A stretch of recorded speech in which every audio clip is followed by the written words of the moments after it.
Obviously, the TPP, the Trans-Pacific Trade Pact, is not with China, but it's on the table right now. The president is pushing to try to get fast-track authority to get the deal done. What would approval of the TPP mean for Walmart's business? Well, I think it's good for the country, first and foremost. We're supportive of the TPP, and as it relates to Walmart, we already export American goods and goods from other countries into China, and there's a great demand in China for products. This particular set of agreements that don't include China create opportunities for us in Japan, for example, where we're selling American beef and American pork. I was there not long ago, and the Japanese consumers are really responding positively to USD-approved beef, and I think that's great. That is great. Talk to me about e-commerce, because that's where everybody seems to be most excited about. Everybody says that if anybody can take on Amazon.com, it's going to be Walmart. How do you do that? Well, we have to use the assets we have today, our stores, our associates, the technology that we have, and build new capabilities. And the way we think about it is the competitive dimensions have been redefined. Value and price are redefined relative to how they were communicated to customers in the past. It's a more transparent environment. Prices are only going to get lower over time.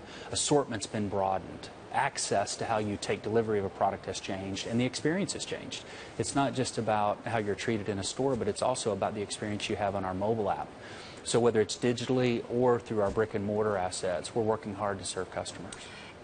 You've just rolled out this shipping pass experiment. I know it's in the very early days, but obviously it looks like a product that could compete with Amazon Prime, their subscription service.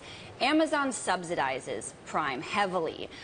They do so with fees from third-party merchants. They're willing to eat that cost. How do you think about your appetite to eat the cost of subsidizing shipping? But we've been investing in infrastructure, digitally with our platform, but also with some fulfillment centers, several of which are going to open between now and Christmas. As those capabilities come online, we'll be able to provide customers more alternatives as it relates to shipping. And we really just don't want customers to have to think about where they want to shop. We want to have the broad assortment. We want to have all the services available, including shipping or picking it up in the store.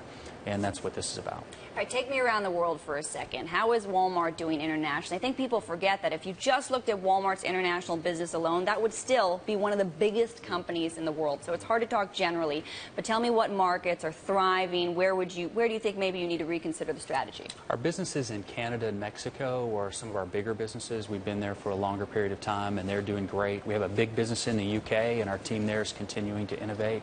China is important for the longer term. Today, we've got a little over 400 stores there, and we have an interest in an e-commerce company in Shanghai, and we're learning how to bring digital and physical together in China just as we do here in the United States, and that's going to be really important for us in the long term.